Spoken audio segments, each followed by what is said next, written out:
So, hi everyone. Thank you for joining Lana and I for today's episode. For this week's episode, we would like to welcome Dr. Kate Liszka. Kate is a professor here at Cal State San Bernardino. She teaches classes like ancient Egyptian art, archaeology, and history. She has also earned a BA in classics and ancient Mediterranean studies and international studies at Penn State University. And she has received her MA and PhD in Near Eastern Languages and Civilizations, focusing on Egyptology from the University of Pennsylvania. So, how are you today, Kate? I'm good. All is well. Awesome. Beautiful California day. Yes, it's starting to get a little chilly, so I'm kind of excited because I finally get to wear all my flannels and my jackets. You realize it's 65 degrees. That's not chilly for no, that's like me. I think that's chilly compared to 90-degree weather. I think that's great. For California, it's definitely chilly. Yeah. Yeah, definitely. You should move to Pennsylvania for a while. I could never. I can't. I'm a California baby. So we're gonna go ahead and get started. So our first kind of myth that we're gonna talk about and kind of let you take control of is the myth of creation. So let's start with the beginning of time, the beginning of the world, right? So a couple of things to know ahead of time is that ancient Egypt was a polytheistic society. So there's lots of different gods and they're all kind of accepted at the same time in the same places. And any time that somebody had a contradiction in their tale, they just, shrugged their shoulders and got over it. Like, oh, we're all right. It's fine if it doesn't quite work out. So there's actually a lot of different stories of creation. And they all kind of have the same type of premise, but each place tries to grab their dominance of the story. So the first story is from a place called Heliopolis, which is why it's called the Heliopolitan myth of creation. And essentially in this version of the creation story, there is a primordial ocean. And this ocean is a bunch of watery nothingness. And then out of this ocean grows a hill that is, a rounded shape that is known as the Primordial Hill. And these two things are very important because the primordial ocean is then like wrapped into the myth of purification for the priests and sacred water and lakes and all types of religious things. And the Primordial Hill ends up basically taking on significance of anything that's pointed or rounded. So, a pyramid is a primordial hill, or the top of an obelisk, or even the top of a stele, or anything that goes up in a mounded pattern. You can kind of grab that significance. And they just shrug their shoulders and say, yeah, we're all right, it's fine. Anyway, so on this primordial hill, the sun comes and it strikes the hill with a beam of light. And in that beaming of the light, a god appears, and it is the first god. And then the various versions have lots of different versions of who the first god is. In this particular version, they usually say it's the god Atum, but other gods do that, take the same position. Atum is also the all Lord. He encompasses kind of absolutely everything. So Atum is now basically the first of the gods that then needs to, give birth to the other deities. So Atum is just by himself. And so how in the world do lots of singular deities produce the next generation? Well, he does this in multiple versions through multiple types of things. But in one version, he will spit out his children, and his spit then becomes the next two kids, Geb and Nut, Shu and Tefnut. But in the main version, he doesn't spit. He actually masturbates his children out. And it's because in the bodily fluids, every single bodily fluid that a human has is magical in some ways. And if you look at ancient Egyptian magic and myth, like they're intersected, whether it's semen or whether it's spit or blood or mother's milk is a big one too, where, there's lots of magical powers. Basically everything except for poo was magical in some way, but not poop. Anyway, so he masturbates out his children and you get Shu and Tefnut as the next generation of gods. Shu is a male god. He's the god of air. And Tefnut is a female god, and she is the goddess of water. So essentially, you're now creating the elements of the world, right? Air and water. And now you also have a male and female counterpart. So they then create the next generation the normal way. And they give birth to two other gods, Geb and Nut. Geb is the earth, the actual ground, and Nut is the sky. Now, it's kind of weird that we actually have a male deity as an earth deity. As far as I know, no other mythologies in the world envision the earth as a man. They always envision the earth as a female. So this is kind of a little different as it is. But that's how the ancient Egyptians did it. And so in this creation of the sky and the earth, and also the air and the water and the all-Lord, you essentially have the creation of the elements of the world. So the first 5 gods are essentially, the physical creation of the world. Now I want to pause for a moment and go back. You know how I said that there were lots of different myths and they all tried to take precedence on each other? Mm-hmm. Well, that's the Heliopolitan myth. But that wasn't good enough for Hermopolis. Hermopolis wanted to take charge of this. So they basically took over that watery nothingness, the primordial ocean. And in the primordial ocean, they're like, no. In the Hermopolitan myth, there were 8 gods in there too. And they are essentially the elements that created the primordial waters. So you had, these gods are known as the Ogdoad. So in this particular case, you had 2 gods representing darkness, 2 gods representing infiniteness, 2 gods representing hiddenness, and 2 gods representing, oh my goodness, I know this, infinity, darkness, hiddenness, and wateriness. Yes, wateriness. So you have a male and female counterpart of all of that. And so you essentially have, the Ogdoad then giving preference to the city of Hermopolis. Well, that's when the city of Memphis got jealous. And they're like, no, we got to be at the start of this thing. And so at Memphis, they had a major god known as Ptah. And Ptah is this thinker god. He's in charge of craftsmen, but really he's thoughtful, he's intelligent. And in his version of the story, he thinks the world into existence, and then he speaks the world into existence. And so this thought and thinking then said, oh, poof, he created the Ogdoad, who then created Atum, who then created Geb and Tefnut. And they basically all try to take precedence over that particular way. And that's kind of how you work out, your myth. You just add on to it. Anyway, so essentially now the world is created, right? And you have Geb and Nut and Shu and Tefnut. And now, of course, Geb and Nut are going to want to have kids too. And so they then give birth to the next generation. And they have 4 kids, Osiris, Seth, Isis, and Nephthys. They are all twins. They are 2 males and 2 females. And Osiris is the oldest male. I guess he popped out a couple minutes earlier than Seth, but really it's kind of at the same time. And so Osiris then gets to become the king of the world at that point. And this is interesting because now, essentially, after they have created their world through the elements, their next generation ends up becoming, the actual almost peopling of the world in this case, and how you actually set up things like kingship and whatnot. And these first 9 gods are kind of these great deities in ancient Egypt, where you have Atum, Shu, Tefnut, Geb, and Nut, Osiris, Isis, Nephthys, and Seth. They're also known as the Aeneid, and it's basically like this superset of 9. And then some people will later be like, oh, just go talk to the Aeneid. They know what they're talking about. They're the oldest guys around. So they're in a different category than a lot of the other gods too. Anyway, so Osiris is God on earth.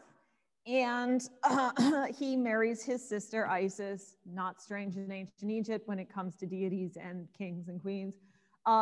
Seth is a couple minutes younger. He ends up marrying Nephthys. And of course, Seth is not happy with this. He definitely wants to become the king of Egypt. And so he does not sit back and be a nice brother. No, no, no, no, no. What he ends up doing is setting up an entire plan to kill his older brother, Osiris. And Seth doesn't do this through any type of, you know, lax means of, oh, I'm just going to sneak in his room at night and nobody will know. No, no, no. He's much more flamboyant than that. He does it in person with like big plans. So what Seth decides to do is he decides to throw a giant party and invite everybody in the whole world, which is hundreds and hundreds of people. Yes, we just kind of set aside that it's the beginning of the world and yet it's already populated. We get over that. It's okay. And so Seth decides that at this party, he is going to have a party favor, which is this gorgeous coffin that is like studded and inlaid with all different types of precious stones and jewels. It's absolutely phenomenal. And everybody wants it, you know. When you plan for your burial in ancient Egypt, it's almost like planning for your retirement, right? You gather things during your life, you put them in the back room, and then when you die, you take everything out. So the richer you are and the longer you live, the more stuff you actually have for your burial. But people will actively gather things while they're alive for their burial too. So anyway, back to this party. Seth is like, hey, whoever fits this thing best actually gets to take it home with them. Now, Seth, of course, had perfectly measured it for Osiris, but nobody knew that. So everybody's basically like jumping in and out of the coffin, like, oh no, my shoulders don't quite fit, or oh, I'm a little too long, or oh no, it's too big on me. And when Osiris finally gets a chance in, it fits perfectly. At which point he slams the lid shut, locks it, throws it into the Nile, at which point Osiris drowns and dies. And this is really important because this god in ancient Egypt actually did die. Usually gods don't die, but Osiris physically dies. The coffin ends up like floating downstream, and it ends up going to the city of Byblos, which is in the Levant, you know, near Lebanon, Jordan area, and becomes integrated into a sacred tree there, and they build a castle on it, whatever, not a castle, a palace. Anyway, we're gonna set that aside for a minute. Of course, his wife / sister Isis is kind of unhappy about this. And Nephthys, his other sister, is also unhappy about this. So despite the fact that Nephthys is married to Seth, she is totally on the side of Isis and Osiris. Like, you should just get over it. And so Isis and Nephthys, being the women, then decide to go and make this better. And they go and they basically get the body of Osiris, the dead body of Osiris, and they start to care for it. And Seth figures out what is going on, and then he just goes batty. He just totally wigs out, takes the dead body of Osiris, cuts it up into 13 pieces, and throws the 13 pieces all over the land of Egypt. So like the arm lands in one city, the foot lands in another city, and this is kind of the origin of how there are so many cults of the god Osiris. Because everywhere a part of his body landed, then a temple to Osiris grew up. His head supposedly landed at Abydos, and Abydos is actually the major, most important cult center of the god Osiris. And they probably did have an annual festival that people went to try to resurrect Osiris, and especially it was focused on his head, but that's another story for another day. So anyway, so Seth cuts up his body into all these pieces, and he throws the 13 pieces all over the world, and the 12 pieces land on land and become temples. However, the 13th piece, which of course is his penis, falls into the Nile River, at which point it is eaten by a catfish, and it's gone. So, okay, so what do Isis and Nephthys do at this point? Well, they go and they gather all the different parts, right? They get all the 12 pieces together, put it together, kind of like stick it on one another. They can't find the 13th piece. Definitely, totally gone. And by the way, catfishes actually do end up having religious significances with potency and things like that for similar reasons. So now you have basically this cut up dead body, at which point they then enlist their friend Anubis, who is the god that helps with mummification. He is a jackal-headed god. He's also the god that protects over cemeteries, that types of things. And Anubis is in charge of actually like physically wrapping these pieces back together.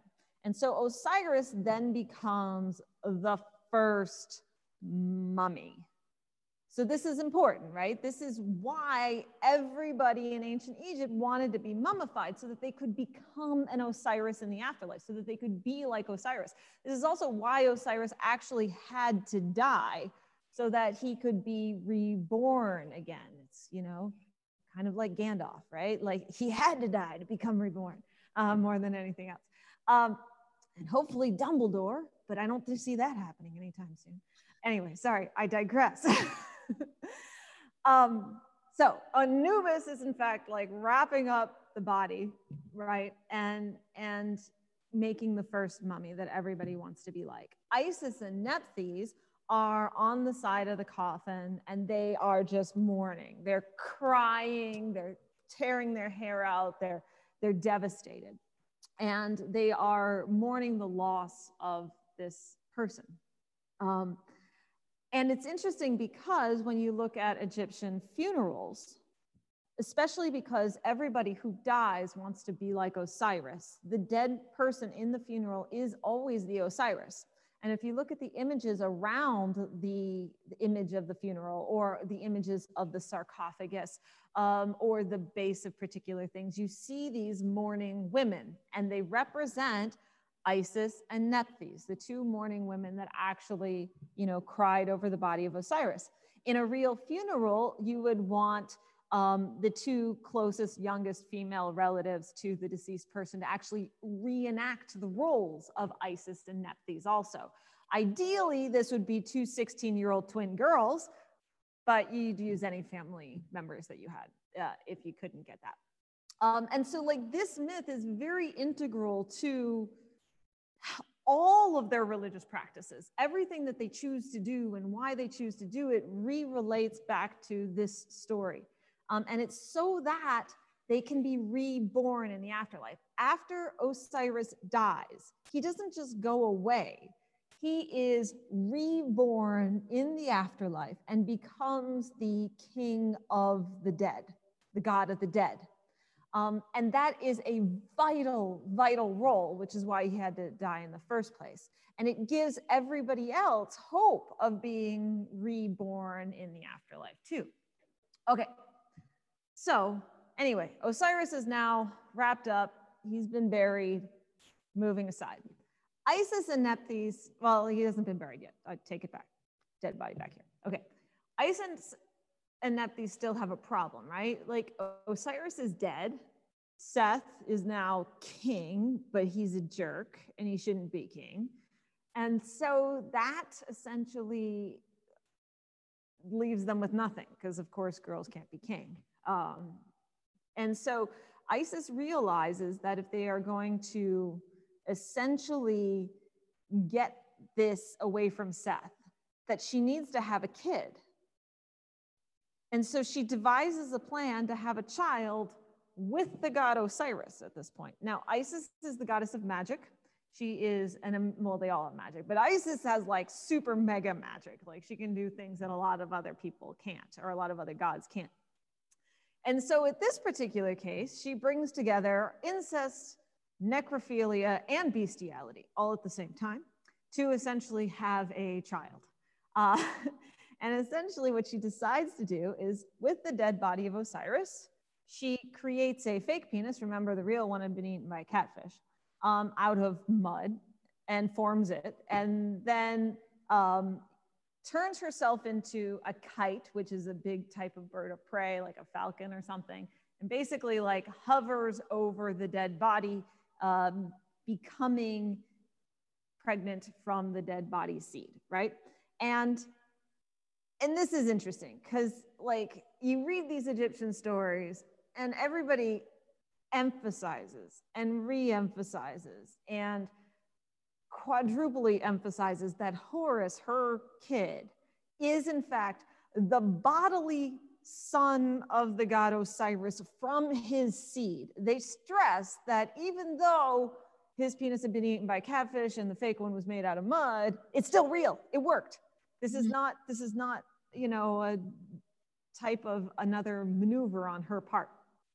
Okay, so now she is in fact pregnant with the seed of Osiris, or with the seed of Osiris, and she needs to give birth and raise a child. But she also knows that Seth is pretty unhappy with this.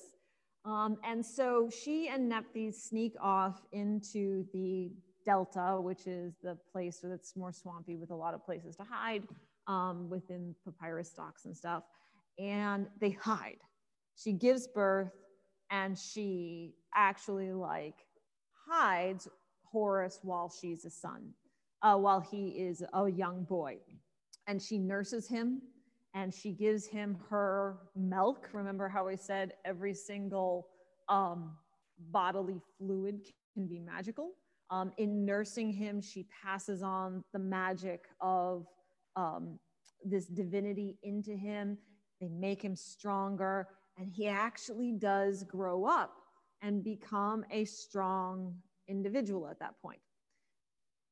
So should I keep going? Yes. Yes, Okay. yes. At that point, Horus is now an adult, right?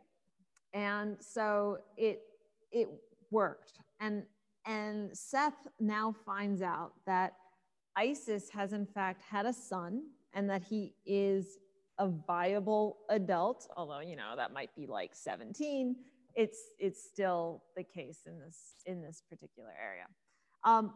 And so then we have a problem because it becomes an issue of who should be the next king of Egypt. And so these stories all merge from one into the other, creation into Osiris and Isis, into what is the next story, which is known as the Contendings of Horus and Seth. And it's basically a series of confrontations between Horus and Seth as to who should become the next king. And this is a question that people have been asking since the beginning of time, right? You have a king, the king dies. Who is the next king? His pimple-faced, undereducated kid, or his brother that's probably been working in the government for some time, is smart, is wise, has gone through the paces and actually knows what he's doing. This is a hard choice. Now, all of you are already in your head thinking, it's the kid, it's the kid, it's the kid, it's the kid. It doesn't matter if he's 3, right? That's because we are steeped in thousands of years of European history and precedent. But in ancient Egypt, they didn't have any of that. There was no Europe at this point. There was no, I mean, you know, there were a bunch of tribes and random people walking around, but they weren't connected. So Egypt is like the first civilization. They are the ones that have to work this out, not without thousands of years of precedent. And so in some ways, this story about the contendings of Horus and Seth goes on for so long and takes so many different twists because this is actually probably a fight that they were having about kingship in reality. This is something that they really genuinely had to struggle with on so many different cases. And so what ends up happening is Seth and Horus end up becoming genuine contenders for the position. And they go through a series of trials and tribulations. First, they go to court and they ask all the important gods. They ask, you know, Re, they ask the Aeneid, they ask so-and-so. And a bunch of gods will come up and they'll say, Horus, he's the right god, he's the kid, he's gonna be the next leader. Definitive, I say my point right now. And they're like, oh, thank you, thank you, thank you. And then 2 sentences later, somebody else comes in and he's like, no, no, no, Seth, I'm totally behind Seth. Horus is too young. He doesn't know what he's talking about. And then for like a page and a half, they're like, oh, well, I guess Seth is the right leader. And then somebody comes else in and says, I'm voting for Horus. And then, you know, the the judges, they actually take this to court, right? All the judges made up of all the different gods then are like, well, they deliberate for like 100 years. It's ridiculously long. and they can't decide. They just can't decide. They're like, I don't know. And so at that point, they're like, well, why don't they just go through a series of fights and a series of challenges, and we'll see who is actually the better of the contenders based on who is actually going to end up fighting.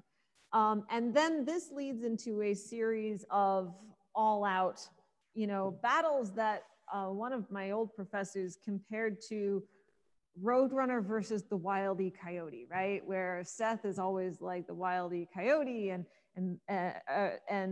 Horus is always the Roadrunner, that no matter what Seth does, Horus is going to be victorious, right? And so they do things like they turn themselves into boats, but Seth turns himself into a stone boat and sinks. Right? It doesn't make any sense. Or then they turn themselves into hippos and they start fighting underwater, and Isis tries to help her kid, and she accidentally ends up stabbing her own kid, Horus, as a hippo instead of Seth, which didn't make him very happy, ends up throwing the match. But anyway, there's a whole series of these. And then they go back to court and they have more fights and nobody can decide. And this tale goes on and on and on and on forever. And then the way that they finally come to a resolution is, in my mind, devastating in some ways. And considering everything else I've said in the last half an hour, it's true. But what ends up happening is that Seth decides to rape Horus. And this is male rape, right? So this isn't about anything other than power. Like, this is total power play. But what ends up happening is that Horus knows it's going to happen, so he catches the seed, doesn't actually let himself become inseminated, then feeds it back into Seth, at which point Seth now has his own semen in his stomach. And so he's tricked him yet again, even over this massive power play. So then they go back to court, and Seth is like, oh yeah, I'm totally victorious. Check out my mega power. I get to be king now. And so then Horus is like, no. Why don't you have a god call out where the seed comes from? And so they, in court, like, they ask the seed to come out of its hiding spot, at which point it like pops forward from Seth's belly. And only then is Seth disproven as the loser. Finally, everybody's on board with this, and Horus becomes king on Earth and is the king on Earth. So it's like this crazy story about so many different ways of how you come to these very hard decisions. But this is important because these three gods, Osiris and Isis and Horus, are then not just random gods. They are essentially the precedent for who the kings of Egypt are, right?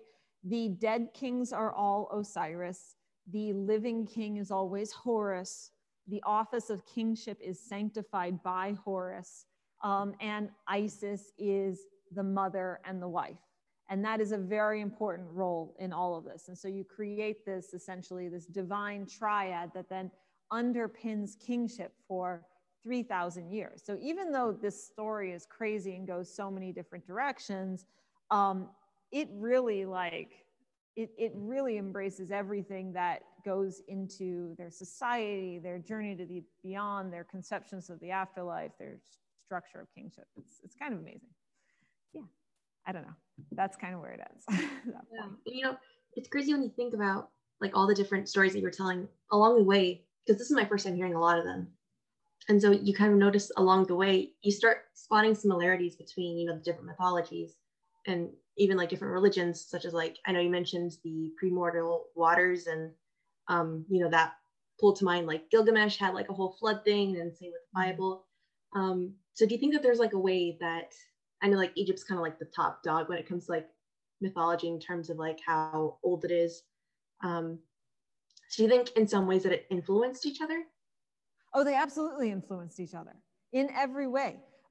So for instance, there are a number of stories about the destruction of the world. And there's a lot of stories about the destruction of the world through floods more than anything else, through the overrunning of rivers and the flooding of the world. It's not just the biblical flood of Noah, but there's also multiple flood stories from Mesopotamia and from Egypt. And this idea that, you know, we could die in this major capacity was a real one. And so these stories absolutely influenced each other and have connections to each other, even if they mean something else in different genres. And there's been a lot of work done on how stories connect and underpin other polytheistic religions and even monotheistic religions too. It's kind of interesting. Yeah.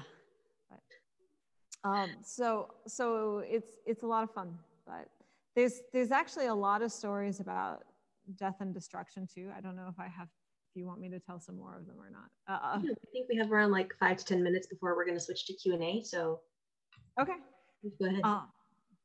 Yeah. No, it's great because you have this whole story that underpins this. But you know, the gods, there are thousands of gods in ancient Egypt, and the gods weren't always happy with humanity. You know, and even though I haven't talked about the god Re yet, he's the sun god, and at major times he was the main god in Egypt. And so Re was kind of in charge, although why instead of Horus, I don't know. We just kind of get over it in a polytheistic religion. Anyway, one day, Re is really angry at different people on Earth. And it says that they were just plotting against me. They did something I didn't like. They don't tell you why. They don't go into detail. He's just angry at humanity. So he's like, oh, I want to destroy all of the world today. And this is a tale called The Destruction of Mankind, surprisingly. But Re doesn't want to do it himself. You know, he doesn't want to get his hands dirty, that type of thing. And so he decides to call upon the goddess Sekhmet, who is also connected to the goddess Horus. So the goddess Hathor, not Horus, excuse me. So the goddess Sekhmet is like this lioness goddess. She is this raging beast that you need to calm down. But when you calm her down, she turns into this passive, happy cow goddess known as Hathor. So it's almost like they are a continuum of two different gods with just very, you know, like different personalities. Talk about bipolar, right? Sekhmet and Hathor are definitely bipolar versions of essentially kind of the same thing. Anyway, he's really kind of unhappy with humanity. And so he calls on Sekhmet and he's like, hey, Sekhmet, can you do me a favor? Can you like just go and kill all the people for me today? And she's like, yeah, sure, totally. And so she goes down to Earth, specifically in the desert area, and she takes her 7 little band of demons with her, and they just start like taking people out, like, ah, rah, rah, rah, rah. And she'd eat them, and she'd drink their blood, and she loved it, and she's super excited. But at night, she's tired. She hadn't killed everybody yet.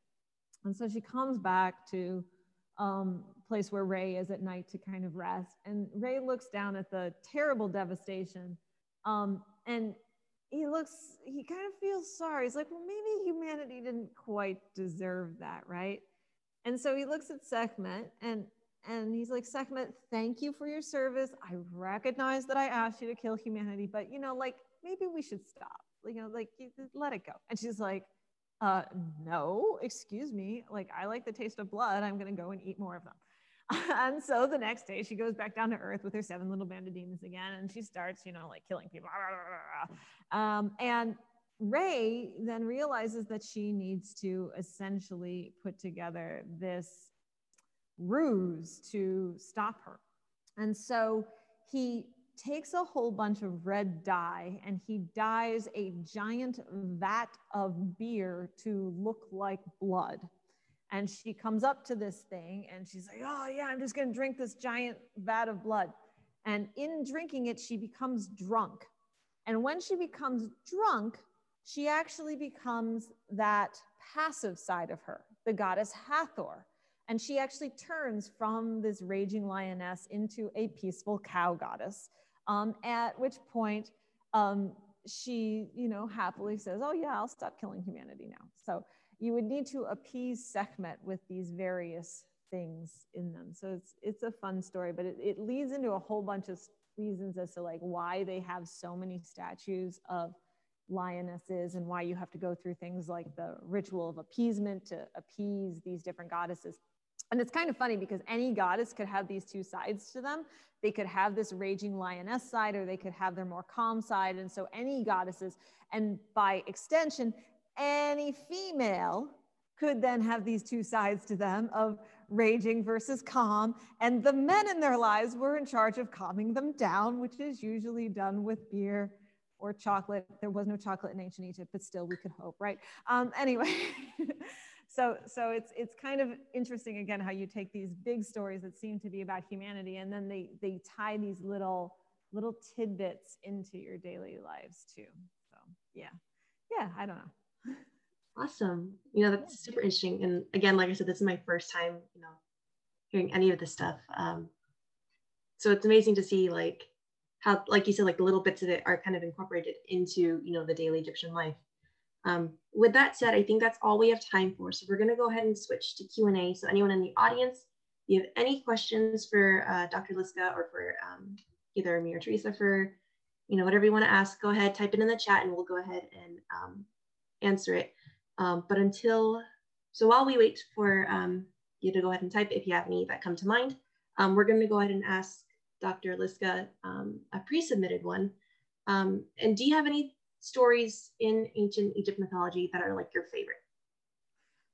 Well, a favorite story. How do you pick a favorite story? Yeah, I got loads of favorite stories. I know that these are stories that are fun to tell that I just told, but I do also really like the tale of the Doomed Prince because it kind of is related more to, it's more like a fairy tale. It's not just about what the gods do, but it's about humanity, and it has so many different fairy tale elements that are kind of related to almost like Sleeping Beauty and Rapunzel in many ways. There's elements of that in it too. So yeah, I'd say that one. I don't know if you want me to tell it or not, but okay. Maybe if we can get like a brief synopsis, like the Spark Notes version of it. Okay, the very brief version. Well, there's a king who can't get pregnant, and finally he has a son. But he has to go through extensive means to actually get pregnant. And so when his kid is born, the Hathor fates come up to the kid and says, you are going to die. You're fated to die either by a dog, by a snake, or by a crocodile. And so what do his parents do? They lock him up in his palace all the time until finally he's an adult. He's never really gone outside. He sneaks up to the roof of the palace and he sees a guy walking by with a dog. And he's like, what's that thing? I want one. And he goes down to his dad, and he's like 20 at this point, right? Like he goes down to his dad and he's like, I saw a dog. I've never seen one before. I want one. And the dad's like, oh, fine, I'll get you a puppy, right? And so he gets this little puppy that couldn't possibly kill him, even though it's one of the three fates. And he raises his kid. And then finally the kid raises the puppy. And then finally the kid looks at his dad and he's like, you know, I'm fated anyway, so you might as well, you know, let me out. Let me live my life. And so the dad actually says, okay, at which point he then starts going on adventures. And he goes to a place called Nahrin, which is way, way, way far in the north. And when he gets there, he sees all of these other, he sees this giant tower that is something like 100 feet high. It's 70 cubits high. And there's no doors, no stairs, no nothing. So it's kind of like Rapunzel's tower, right? And there's just a tiny little window at the top, and there's a little princess hanging out at the top saying, hey. And basically, whoever got to jump up to her window first would get to marry her at this point. And so in front of her 100-foot high tower, there's a whole bunch of these princes that spend their whole day just jumping and trying to get in. And then like finally, one day he decides to jump, and he like poof, he jumps and he like meets the princess, and the princess is like, yeah, I want to marry you. And so they end up like, you know, getting married. And then only after they get married does he tell her that, you know, he's doomed by these three fates. He's either going to die by a snake or by a dog or by a crocodile. And at that point, the wife's like, you got to kill your dog. And he's like, no, I'm not going to kill the dog that I raised for the last 5 years. It's my dog. Forget that. And so at that point, like she's super protective. And one day he starts to go for a walk around the lake. And his dog, after so many years, decides to look at him and talk to him. And he says, I am your fate. And it's like, how do you have a talking dog? And then out of the water comes a crocodile that looks at him and says, I am your fate. And then out of the papyrus next to him comes a snake and it says, I am your fate. So he's now surrounded by 3 talking animals that are all of his fate. And that's where the papyrus breaks off and we have no idea how the story ends. I don't know. We don't know how it ends? Not at all. Not at all. There's one copy. I was sitting here like, what's going to happen? So write your own ending. That's like the cliffhanger of like, yes. I was going to say the century, but it's been longer than a century. But I actually love the fact that they don't have the ending either. I mean, it really just brings it back around that, like, so I don't know. It's crazy. I did have one question. I know you kind of mentioned how like each area in Egypt kind of like added their own beginning. But also like when you look at, mythology, there's never like you said, like one agreed upon, story. And do you think that's only because each place had their own, I guess, tradition with the stories? Or do you think it's also a matter of time? Like, the Egyptian mythology spanned how many years, when it was actually like in practice as a religion? So do you think like it's also a factor of just how long it's been in practice and, practices change? Or do you think it's solely because of the locations and how they practiced? Both. I mean, both can happen, right? Like you can have stories that are specific to certain areas that other people like, and then they use and then they expand on. You can have new stories that come up in different areas. But these are active parts of an oral tradition that are sometimes written down and not always written down. And so, it's like, it's really a lot of fun because it's both. They interact at every level. They go through space, they go through time, they go through different people. And in fact, the version of the story of Isis and Osiris that I told you is actually from Plutarch, which is like 200, AD, and he's Greek. So you have a Greek guy who went to Egypt. He heard all these crazy stories and then kind of like mushed all the different versions together, and they had already been mushed together over 3,000 years of history, and they and you see bits and pieces of them, and then he turned it into this massive like literary story. But that literary story certainly wasn't true for every single different place and time. So oh, amazing. Okay, so I think if we don't have any more questions, I think that's all we have time for today. So thank you, Dr. Kate Liszka, for joining us. Thank you for all of you guys who, took time out of your day to watch. This will be uploaded on YouTube if you guys ever want to watch it in the future.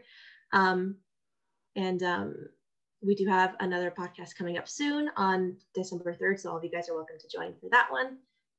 Miranda did drop the link for that in the chat if you guys wanted to go ahead and register for that one. It's going to be with Diego Robles, and we're going to talk about if art is changing currently and if that's a bad thing or not. So that's all we have time for today. So thank you, everyone. Thank you. Thanks for coming.